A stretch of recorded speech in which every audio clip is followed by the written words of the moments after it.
Teman-teman, baca firman Tuhan wajib setiap hari. Amin.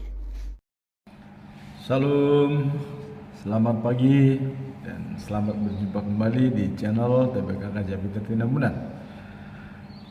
Firman Tuhan pada hari ini yaitu hari yang ke-213 tahun 2024, tanggal 31 Juli, diambil dari Injil Yohanes pasal 3 ayat yang ke-7. Yesus dengan Nikodemus. Sebagai natsnya atau ayat 7 tersebut sebagai berikut. Janganlah engkau heran karena aku berkata kepadamu, kamu harus dilahirkan kembali. Bacaan pagi diambil dari kitab Yeremia pasal 1 ayat 17 sampai 19. Lanjutan dari ayat yang kemarin. Yeremia dikuatkan untuk menyampaikan perintah Tuhan. Dan bacaan malam diambil dari Yehezkiel pasal 18 ayat 10 sampai dengan 13, juga merupakan lanjutan dari perikop kemarin. Orang jahat akan mati akibat perbuatannya. Itulah dari ketiga perikop pada hari ini. Sekarang kita masuk dalam perikop hari ini. Dan sebelum kita masuk dalam perikop hari ini, kita baca dulu pedoman selama bulan Juli. Hari ini adalah hari terakhir bulan Juli tahun 2024, di mana sebagai topik adalah Tuhan memelihara hidupmu.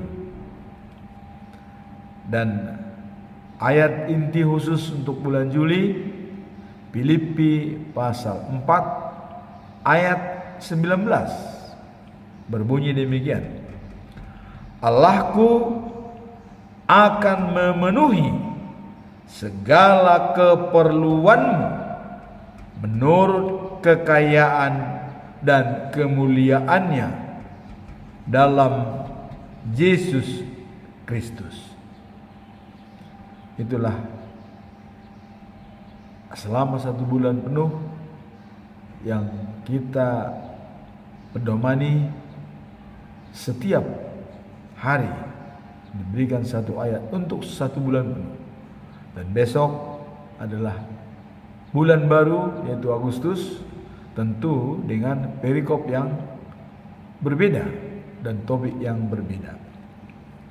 Sekarang kita masuk dalam perikop hari ini, Yesus dan Nikodemus.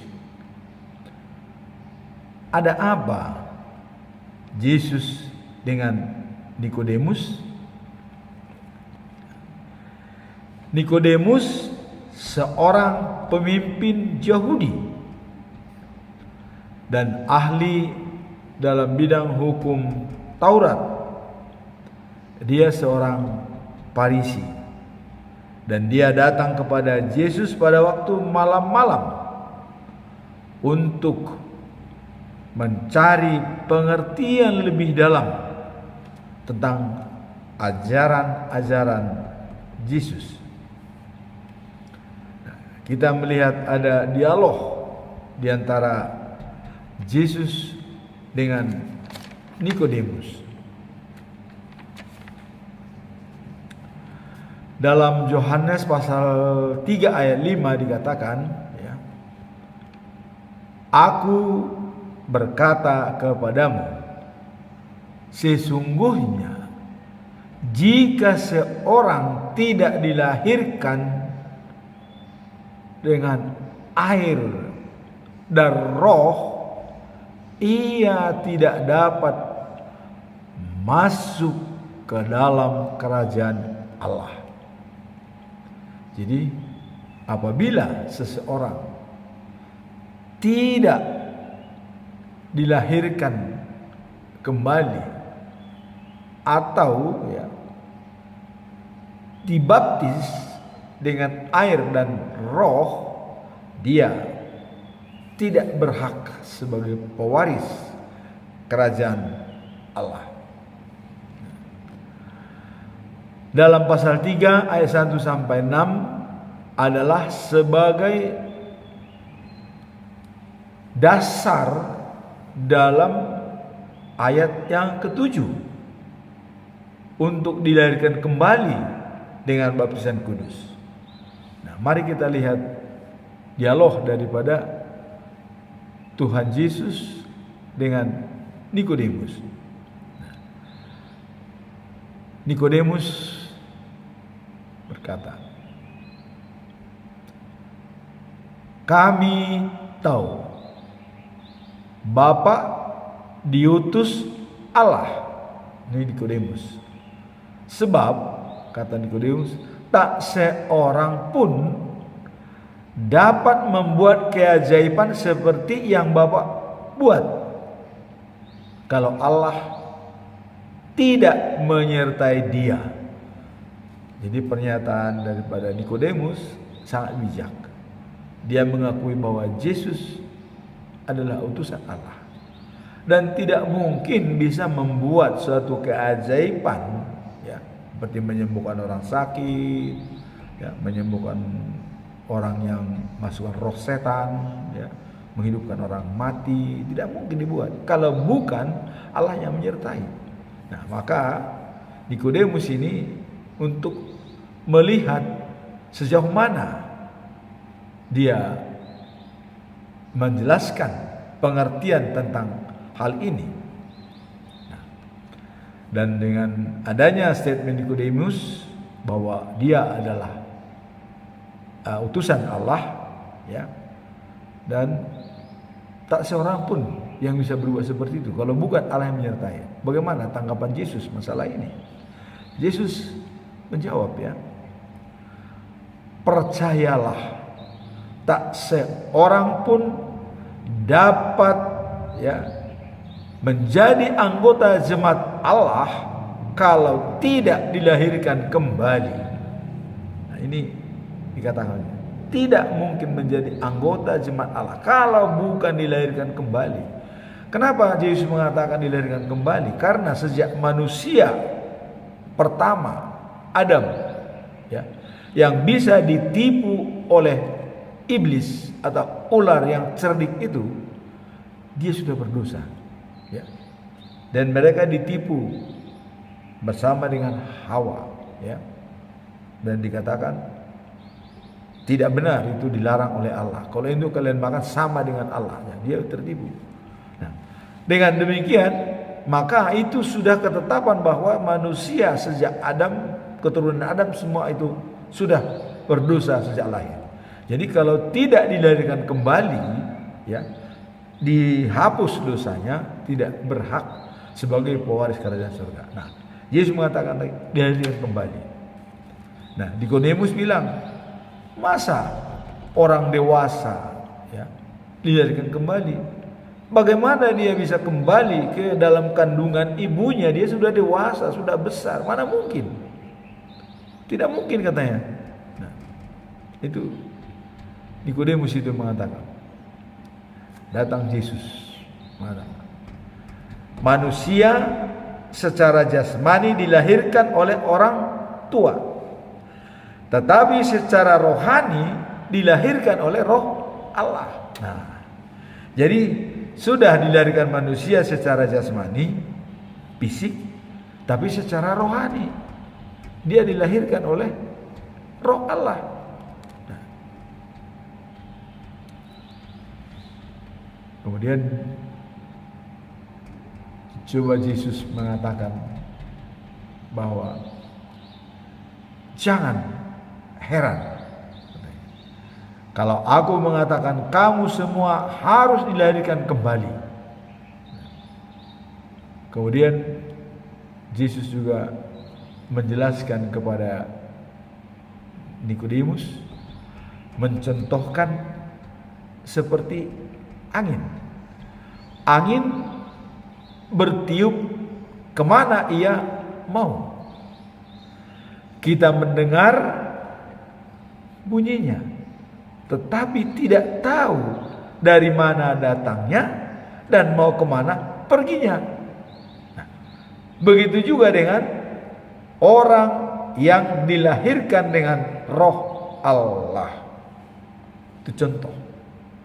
Jadi kalau dilahirkan dengan roh Allah itu sama dengan seperti angin yang bertiup. Nggak tahu kita datangnya dari mana, tapi ada bunyinya. Kita tidak tahu mau kemana dia pergi. Demikian juga katanya. Kalau dilahirkan secara roh Allah, sama seperti itu. Nah terus Nikodemus, bagaimana itu dapat terjadi? Nah ini datang Yesus. Ya. Engkau guru di Israel, masa kau tidak tahu? Kata Yesus. Kemudian percayalah, kami bicara hanya tentang apa yang kami ketahui dan kami memberi kesaksian hanya tentang apa yang sudah kami lihat. Jadi Yesus mengatakan, ya, kami berbicara hanya tentang apa yang kami ketahui. Jadi apa yang sudah diketahui dan juga apa yang sudah dilihat. Tetapi kata Yesus, kalian tidak mau menerima kesaksian kami. Jadi kesaksian daripada mereka tidak mau menerima. Nah ini. Nah.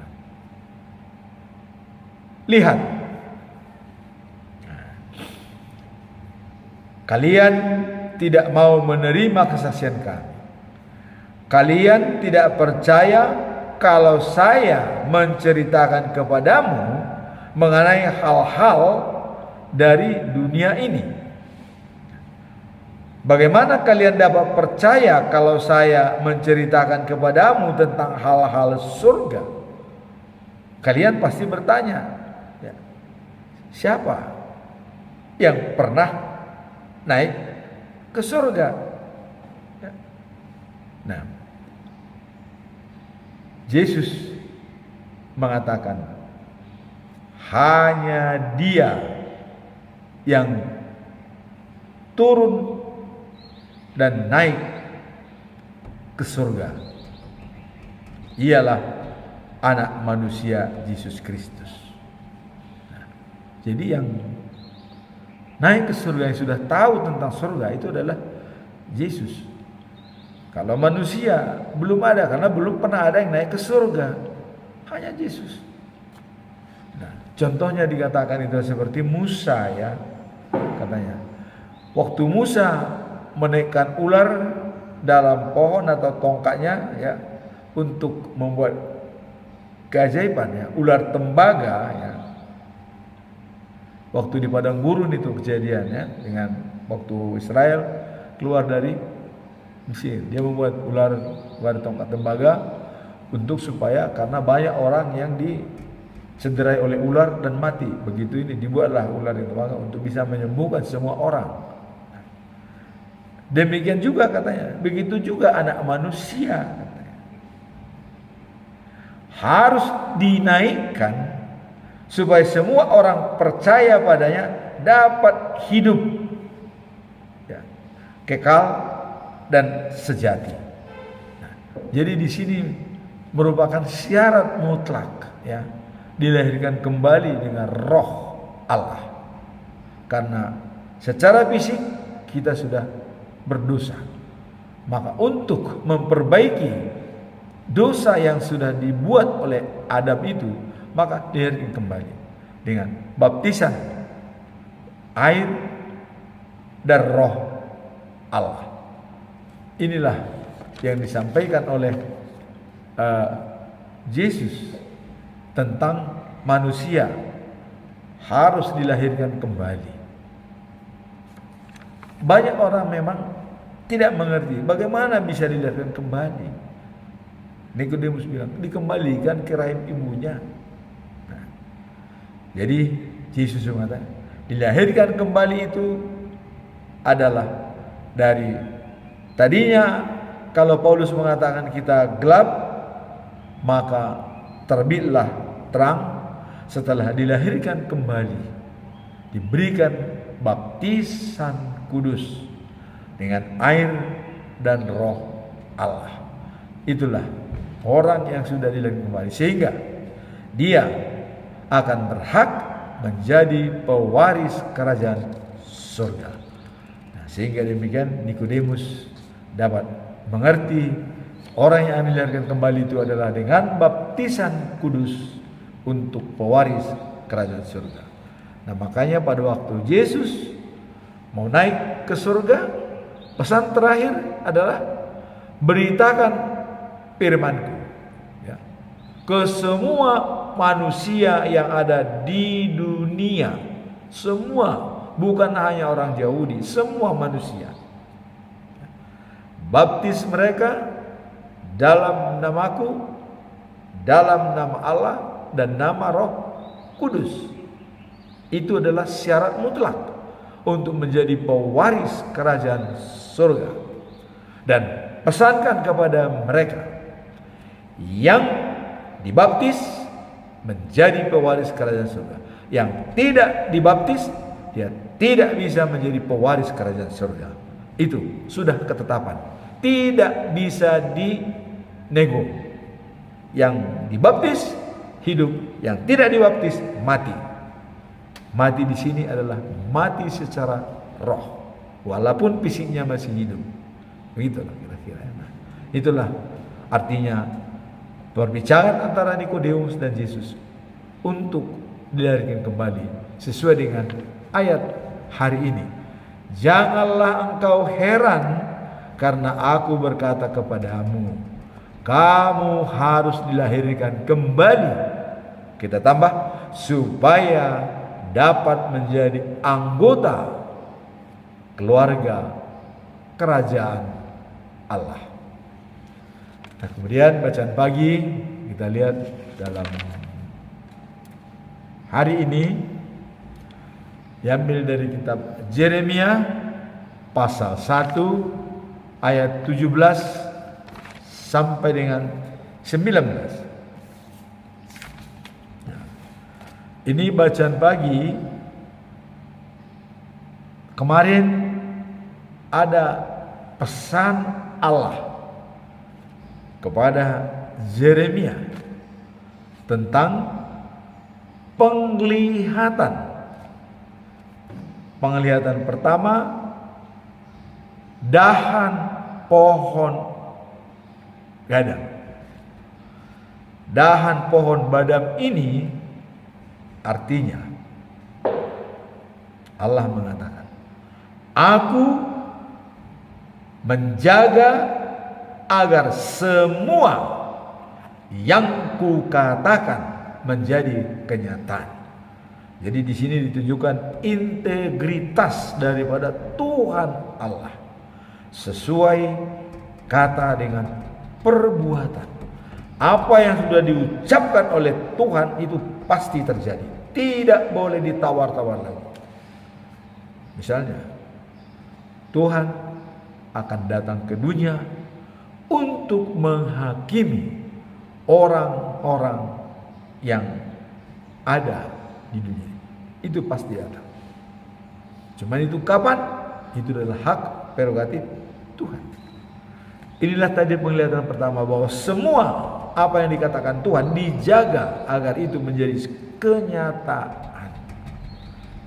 Kemudian penglihatan kedua dikatakan oleh Tuhan Allah kepada Yeremia waktu kemarin adalah di sebelah utara. Yeremia melihat periuk yang mendidih. Dan periuk yang mendidih ini seolah-olah akan tumpah kepada dia ke sini katanya. Allah mengatakan artinya dari utara akan datang malapetaka dan meluap ya, dan menimpa semua penduduk negeri ini. Jadi akan datang malapetaka dan dikatakan oleh Tuhan, aku akan menyuruh semua bangsa di sebelah utara datang untuk menguasai Yerusalem. Jadi sudah dibuatkan oleh Allah, kalau dari utara akan datang ya, untuk menguasai Yerusalem. Tembok-temboknya ya, semua di sekeliling kota itu ya, serta pintu-pintu gerbangnya dan semua kota di Yehuda ya, akan mereka rebut. Tuh, kan? Nah, kemudian menghukum mereka karena berdosa ya, dan menyembah berhala, dan juga mempersembahkan korban kepada kuil-kuil mereka, ilah-ilah lain. Inilah kemarahan daripada Tuhan Allah disampaikan kepada Yeremia ya. Dua pesan disampaikan bahwa Allah akan komitmen dengan apa yang dikatakan. Dan dari utara akan datang bahaya dan saya yang menyuruh untuk menguasai Yerusalem. Jadi jelas. Nah, Yeremia adalah seorang perantara, penyambung lidah Tuhan kepada jemaat Israel. Nah, maka dikatakan dalam perikop ini dikatakan, bersiap-siaplah Yeremia, pergilah dan sampaikanlah kepada mereka semua yang kuperintahkan, yang kupesankan kepadamu. Jangan takut, kata Allah. Jangan takut kepada mereka, supaya engkau tidak juga kubuat lebih takut lagi. Jadi kalau kau takut, katanya kepada Yeremia, kau akan kubuat lebih takut lagi, karena aku sudah menjamah mulutmu waktu kau mengatakan kau masih muda, tidak bisa berbicara, tapi saya sudah menjamah kamu. Jangan takut, saya tetap membimbingmu, kata Tuhan. Dan kalau kau berhadapan dengan mereka, harus berani dan tegar. Sampaikanlah pesanku itu. Itulah disampaikan oleh Yeremia kepada jemaat Allah di Yerusalem, Judea, semua kepada bangsa Israel. Nah, kemudian dikatakan, saya tahu, katanya, dengarkan, engkau akan ditentang oleh penduduk negeri ini, yaitu Raja Yehuda, para pejabat pemerintah, dan para imam dan rakyat. Jadi Allah sudah mengatakan kepada Yeremia, kau akan ditantang oleh raja-raja Yehuda dan para pejabat-pejabat pemerintah. Nah, kita tahu memang apa yang terjadi pada Yeremia. Oh, kalau dia menyatakan yang benar dalam pemerintahan pergantian daripada Yoyakim kepada Zedekia, Yeremia itu sampai ditahan di penjaranya Jonathan, di rumah Jonathan di penjara. Bahkan pernah dia sudah hampir mati, dimasukkan ke dalam sumur. Dia masuk ke dalam, ada sumur, dia tidak bisa naik ke atas. Tapi ada yang kasihan, jangan, kata Yeremia. Ada yang menolong, dia naik lagi ke atas. Nah, maka dikatakan kau akan ditantang. Memang benar. Waktu dia menyampaikan pesan Allah kepada Raja Zedekia. Ya, memang dia ditantang oleh Zedekia. Dan waktu itu bahwa Yehuda sudah hampir ditaklukkan oleh Raja Nebukadnezar. Joyakim sudah ditawan di Babel, dan banyak anggota-anggota yang pintar dibawa ke sana. Allah melihat ini, gelagat ini, wah ini tidak baik ini. Jadi Allah sudah mengatakan bagaimana supaya Zedekia selamat bersama keluarganya. Disampaikanlah sesuai dengan janji Allah tadi akan menyampaikan kepada Yeremia, pesannya kepada Yeremia, sampaikan kepada Zedekia. Kau menyerahlah kepada Raja Babel dan berikut semua parangan, maka keluargamu akan selamat. Yeremia menyampaikan pesan itu tanpa ada ditutupi. Ya, dia menjalankan tugas yang hari ini adalah tugas Yeremia untuk menyampaikan pesan. Bersiap-siaplah menyampaikan. Dan tantangan yang kau hadapi adalah banyak, tapi jalankan. Jangan takut. Kalau kau takut, saya akan membuat kamu menjadi gemetar, katanya. Nah, jadi di pesan Tuhan, jangan takut. Sampaikan. Nah, kita tahu Yeremia sangat loyal kepada perintah Allah, sehingga Yeremia mengatakan ya bahwa pesan Allah pada hati saya seolah itu membakar badan saya. Ya, membakar badannya. Kalau ada pesan dari Allah seolah dia terbakar. Dan sekarang kepada kita semua, pesan dari Allah itu apa? Ya. Waktu kita dibaptis itu sudah tertanam roh Allah pada diri kita.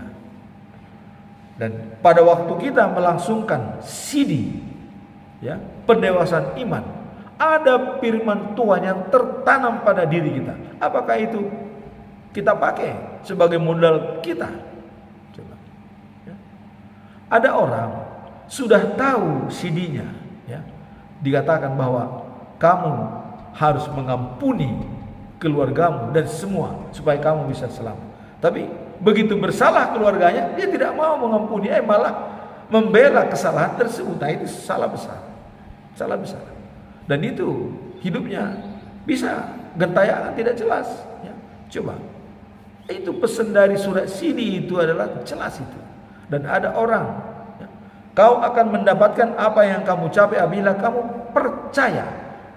Tapi orang itu selalu tidak percaya. Kalau dikatakan, nggak mungkin. Kalau begini, nggak mungkin. Nah, tuh. Kalau memang dikatakan percaya, percaya. Saya menerima CD pada waktu tahun 1969, ya, menerima CD, ya, Yesaya pasal 48 ayat 17 dikatakan begini, akulah Tuhan Allahmu yang memberikan kepadamu yang terbaik dan membimbing engkau di jalan yang akan kamu tempuh. Jadi jelas dari situ yang penting kita pegang Tuhan. Nah, kemudian waktu perkawinan juga ada yang dipatrikan oleh Allah kepada kita, ada. Apa itu? Dikatakan, ya, lihatlah, pandanglah Yesus itu sebagai menyempurnakan iman kita sempurna. Jelas. Yesus datang ke dunia bukan untuk menghakimi, tapi menyempurnakan iman kita. Yang tadinya tidak percaya harus percaya. Dia karena dialah saksi hidup yang datang dari surga ke bumi ini menjadi kenyataan. Tapi banyak orang yang tidak percaya, masa bodoh. Tuhan Yesus saksi hidup datang ke dunia, perwakilan daripada Allah, mewujud nyatakan apa kehendak Allah. Ya. Nah, maka para rasul itu mengatakan kalian harus percaya walaupun tidak melihat. Kita walaupun tidak melihat harus percaya karena dengan iman, ya. Karena dengan iman percaya. Ya. Dalam beberapa bulan yang lalu khotbah itu percaya walaupun tidak melihat. Karena Martin Luther sudah mengatakan pengajaran kita adalah sola gratia,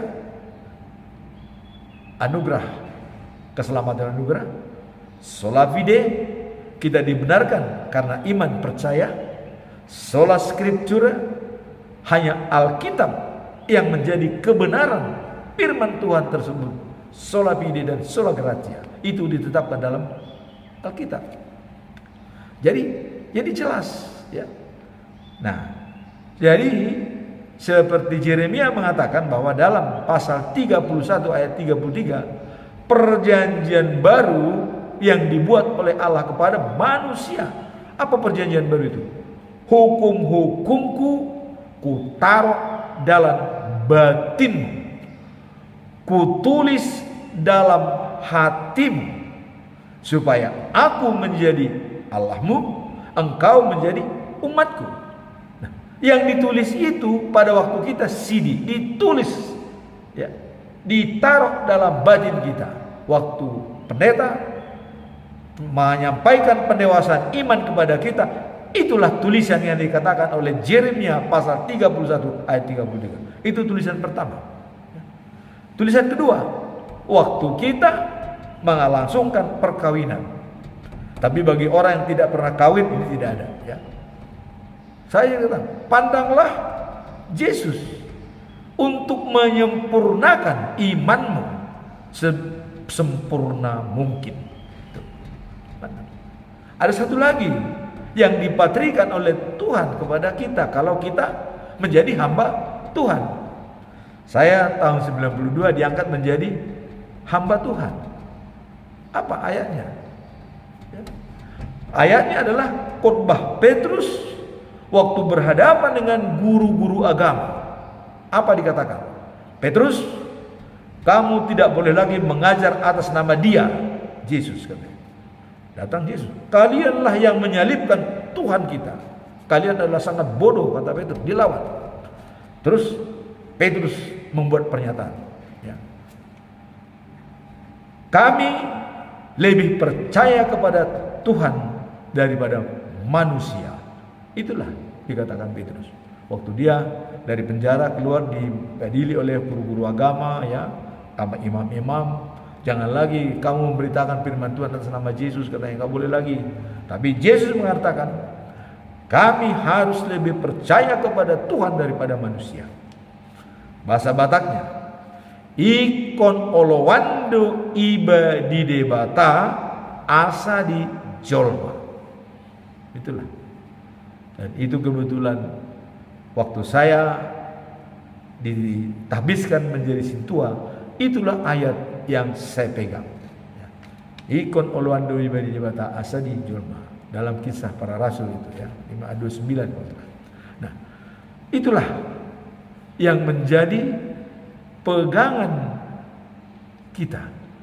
Jadi sudah dipatrikan, sudah tertulis dari Tuhan sendiri, seperti dalam Yeremia pasal 31 ayat 33 dikatakan, perjanjian baru antara Allah dengan bangsa Israel. Tentu bangsa Israel juga semua manusia yang ada di dunia ini. Hukum-hukumku akan kutaruh dalam batin mereka dan kutulis pada hati mereka. Aku menjadi Allah mereka dan mereka menjadi umatku. Inilah hubungan yang baik kita antara Allah dengan manusia. Dan kemarin kita mengatakan, kita tidak bisa, ya, mengikuti dua pimpinan, Allah dan dunia. Karena kalau kita cenderung milih dunia, kadang-kadang kita benci Allah. Kalau kita cenderung hanya milih Allah, kita benci dunia. Jadi harus pilih, ya, dunia atau Allah. Tapi dengan kita memilih Allah sebagai jalan hidup kita, dunia itu akan mengikuti kita, ya, itu akan mengikuti dengan sendirinya. Karena bumi, katanya, dunia akan takut kepada Allah. Jadi kalau sudah bumi dan pulau-pulau itu takut kepada Allah dan semua menyembah sujud kepada Allah, ya udah, ya kita janganlah berkawan dengan yang masih sujud kepada Allah. Kita berkawan dengan Dia yang punya kuasa, yang punya hak. kekuasaan yang maha agung. Maka Daud sering mengatakan ini, kau yang maha agung, penguasa dari seluruh raja dengan raja. Inilah menjadi pesannya pada hari ini, ya, di mana Yeremia diberikan tugas untuk menyampaikan pesan Tuhan, dan jangan takut, harus berani mengatakan yang benar walaupun kamu harus disiksa. Wah, ini memang berat ya. Jadi memang kadang-kadang menyatakan yang benar itu kadang-kadang memang sulit, karena harus dibenci, dicemooh oleh orang lain. Jelas, pasti dicemooh, namanya manusia. Tapi kita tetap punya integritas ya. Stephen Covey mengatakan, dunia boleh mempengaruhimu, tapi kamu tidak boleh ditentukan oleh dunia. Nah, jadi kita boleh dipengaruhi oleh lingkungan dan siapapun yang ada di dunia, tapi tidak bisa ditentukan oleh mereka. Kita adalah kita dalam situasi apapun, dalam keadaan sulit, dalam keadaan tenang, dalam keadaan susah, dalam keadaan bahagia, tidak terpengaruh. Tidak bisa dipengaruhi oleh situasi dan kondisi. Kita adalah kita dalam situasi apapun. Itulah yang dikatakan, kita tidak bisa mempunyai pimpinan dua Tuhan, harus satu, yaitu Allah yang maha pengasih dan maha pencipta. Dan ini diberikan Allah kepada Yeremia supaya dia tegas menyampaikan pesan Allah. Akan ada malapetaka dan semua yang katakan akan terjadi. Maksud Allah di sini kemarin dikatakan untuk membangun dan menanam kepada masyarakat Yahudi supaya mereka bertobat. Itu maksud dari Allah. Dan akhirnya apa kita lihat? Setelah semua kejadian selama 70 tahun pembuangan Babilonia, Tuhan mengatakan, mereka akan kukembalikan semua ke Yehuda. Tidak ada satupun yang tinggal, apakah budak, apakah itu pembantu, tidak. Semua akan diangkut semua. Apa yang terjadi? Ya kita lihat, Raja Kores menyuruh supaya semua yang dicuri dari Yerusalem, emas, perhiasan, bangkor, apa segala macam, semua alat-alat ibadah dikembalikan ke Yerusalem. Disitulah peran daripada Ezra sebagai ahli hukum Taurat, ditugaskan oleh Raja Kores untuk membenahi Yerusalem, dan dibantu oleh Nehemia sebagai gubernur Yudea, dipilih oleh Raja Kores menjadi kuat dan bisa mengadakan pesta pondok daun yang terbesar di Yerusalem. Kembali semua bangsa Israel, mereka membacakan hukum Taurat, hukum Tuhan yang dibacakan oleh Ezra. Dia sebagai ahli hukum Taurat, mulai dari pagi sampai setengah hari, setiap hari selama 7 hari. Itu hebatnya. Tuhan tetap menyelesaikan semua apa yang mau dikatakan. Makanya semua apa yang dikatakan Tuhan ini akan terjadi, seperti penglihatan Yeremia, ya, pohon daun badam, ya, dikatakan akan terjadi, pasti sebenarnya. Dan juga sampaikan malapetaka yang akan datang, sudah disampaikan kepada bangsa, cuman bangsa tidak mau bertobat. Makanya Tuhan mengatakan, yang tidak mau bertobat akan kuhancurkan, tapi yang mau bertobat kembali akan kubimbing, kata Tuhan. Nah, itulah pesan moral daripada arti pesan kepada Yeremia, bahwa Tuhan akan menjalankan apa yang sudah direncanakan. Nah, kemudian selanjutnya kita masuk dalam perikop bacaan malam, ya. Nah, dalam bacaan malam diambil dari Yehezkiel pasal 18 ayat 2 sampai 13, ayat 10 sampai 13, ya. Allah menjanjikan pengharapan. Kemarin kita sudah mendapatkan apa yang harapan-harapan yang diberikan oleh Allah. 2 masalahnya. Hidup kemarin, hari ini mati.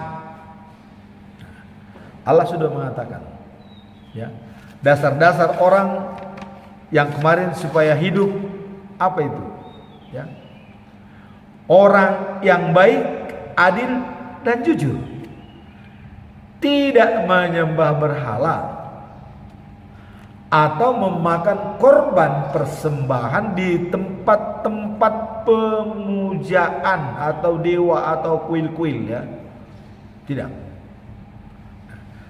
Tak pernah menggoda istri orang lain atau tidur bersama wanita yang sedang haid. Nah, ini aturan ini. Jadi setelah semua ini aturan yang banyak ini, bahwa termasuk orang yang menggadaikan tanahnya harus mengembalikan jaminannya, jangan sampai mengambil jaminannya. Ini kata Allah. Orang itu katanya hidup, dia akan hidup. Itu penegasan daripada Tuhan Allah. Apakah hidup di dunia, hidup akhirat, tapi dia akan hidup. Hidup dalam arti dunia dan akhirat, bukan hidup semu, ya, atau hanya di dunia, bukan. Hidup dunia dan akhirat. Orang yang jujur, adil, baik, ya, dan bersih hatinya dan setia kepada Tuhan. Nah, pada hari ini lawan daripada yang hidup, nah, yaitu adalah orang yang mati. Nah, orang jahat akan mati dengan perbuatannya. Nah, ini jelas. Nah, apa yang kira-kira perbuatan-perbuatan yang bisa mematikan manusia? Ya. Kita akan lihat dalam pasal dan ayat tersebut. Nah, mari kita lihat. Nah, Tuhan Allah mengatakan, misalkan orang yang baik itu mempunyai anak yang suka merampok, membunuh, dan melakukan banyak kejahatan lainnya yang tidak pernah dilakukan oleh ayahnya. Jadi yang tadi itu ada orang yang baik hati tadi, ya, dia punya anak merampok dan membunuh yang tidak pernah dilakukan oleh ayahnya. Dikatakan bahwa ia memakan kurban persembahan di tempat-tempat pemujaan dewa-dewa. Ia menggoda dan menyeduri istri orang lain. Ia suka menipu orang miskin, merampok, menyita barang jaminan orang yang berhutang kepadanya. Ia pergi ke kuil-kuil orang yang tidak mengenal Tuhan dan menyembah berhala yang menjijikkan. Ia memberi pinjaman dengan bunga. Nah, apakah orang yang begitu akan hidup? Coba, ini Tuhan mengatakan. Tidak, kata Tuhan, tegas. Ia telah melakukan semua perbuatan yang menjijikkan itu, dan ia akan mati. Kematiannya adalah akibat perbuatannya. Nah, jadi jelas, ya, mati dan hidup. Dan ini dicontohkan oleh Tuhan. Kalau kemarin ada seseorang berbuat baik, adil dan jujur, tidak membungakan uang, tidak menyita jaminan, tidak merampok, tidak membunuh, tidak tidur dengan istri orang lain atau orang wanita yang haid, Tuhan mengatakan dia hidup, dijamin oleh Tuhan. Nah, sekarang kebalikannya. Kalau katanya anak orang yang baik itu, ya, yang kemarin, anaknya pembunuh, perampok, membuka uang, main wanita, ya, dan juga menyita jaminan, mengambil harta mereka, ya, dan menyembah di kuil-kuil yang tidak mengenal Allah, makan kurban-kurban persembahan di kuil-kuil. Apakah mereka hidup? Tuhan menjawab, tidak. Mereka akan mati karena perbuatannya. Jadi jelas, ya, sekarang bahwa dikatakan kepada Yehezkiel, ya, sampaikan kepada Yehezkiel pesan ini supaya dia akan memberikan kepada manusia gambaran orang hidup dan gambaran orang mati. Yehezkiel supaya paham, sampaikanlah itu kepada semua jemaat. Kira-kira itulah pesan Allah. Nah, jadi demikianlah pesan Tuhan, ya, dalam 3 perikop hari ini. Pertama tadi adalah Yesus dengan Nikodemus. Kalau orang yang menjadi kerajaan Allah, masuk dalam anggota kerajaan Allah, dilahirkan kembali secara roh dengan baptisan kudus, air dan roh Allah. Nah, kemudian tadi, ya, Yeremia, bahwa panggilan pada Yeremia untuk menyampaikan pesan daripada Allah, bahwa Allah komitmen dengan rencananya, dan sampaikan kepada mereka akan datang malapetaka dari luar, dan saya menyuruh, maksudnya supaya bersiap-siaplah bangsa Israel, yang bertobat, bertobatlah, tapi bagi yang tidak bertobat akan mati secara drastis. Nah, kemudian kepada Yehezkiel tadi ada 2 disampaikan oleh Tuhan Allah. Kalau mau baik, kalau mau jahat, dan kalau mau baik risikonya hidup, kalau mau jahat risikonya mati. Disampaikan kepada Yehezkiel. Pesan ini akan disampaikan oleh Yeremia dan Yehezkiel. Itulah pesan firman Tuhan pada hari ini. Semoga dengan firman ini kita dapat diberkati dan semakin kuat untuk tetap bersama dengan Tuhan Allah, dan hanya Dia satu-satunya yang kita sembah. Jangan mau kita terpengaruh oleh situasi dan kondisi atau dunia ini, terpengaruh dengan lingkungan atau ajakan orang lain. Kita adalah kita dalam situasi apapun. Kita boleh dipengaruhi oleh orang lain, tapi tidak bisa ditentukan oleh orang lain. Kitalah yang menentukan nasib kita. Pikiran kita menentukan nasib kita. Amin. Tuhan memberkati kita semua.